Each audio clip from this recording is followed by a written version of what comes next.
27, no place to hide. Having waited for Zophar, Job now resumed his defense. God alive, he's denied me justice. God Almighty, he's ruined my life.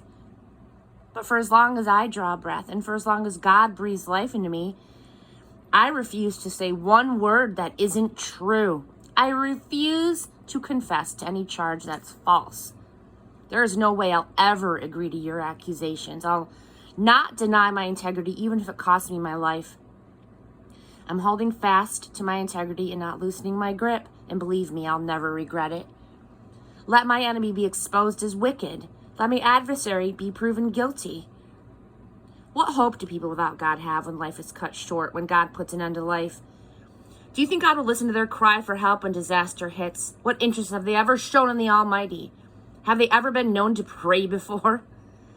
I've given you a clear account of God in action, suppressed nothing regarding God Almighty. The evidence is right before you. You can see it all for yourself, so why do you keep all talking nonsense? I'll quote your own words back to you. This is how God treats the wicked. This is what the evil people can expect from God Almighty. Their children, all of them, will die violent deaths. They'll never have enough bread to put on the table. They'll be wiped out by the plague, and none of the widows will shed a tear when they're gone. Even if they make a lot of money and are resplendent in the latest fashions, it's the good who will end up wearing the clothes, and the decent who will divide up the money. They build elaborate homes but won't survive a single winter. They go to bed wealthy and wake up poor. Terrors pour in on them like flash floods. A tornado snatches them away in the middle of the night. A cyclone sweeps them up. Gone. Not a trace of them left, not even a footprint. Catastrophes relentlessly pursue them. They run this way and that, but there's no place to hide. Pummeled by the weather, blown to kingdom come by the storm. Chapter 28, where does wisdom come from? We all know how silver seams the rocks. We've seen the stuff from which gold is refined. We're aware of how iron is dug out of the ground and copper is smelted from rock. Miners penetrate the earth's darkness, searching the roots of the mountains for ore, digging away in the suffocating darkness. Far from civilization, far from the traffic, they cut a shaft and are lowered into it by ropes. Earth's surface is a field for grain, but its depths are a forge. Firing sapphires from stones and chiseling gold from rocks, vultures are blind to its riches. Hawks never lay eyes on it. Wild animals are oblivious to it. Lions don't know it's there. Miners hammer away at the rock. They uproot the mountains. They tunnel through the rock and find all kinds of beautiful gems. They discover the origins of rivers and bring Earth's secrets to light.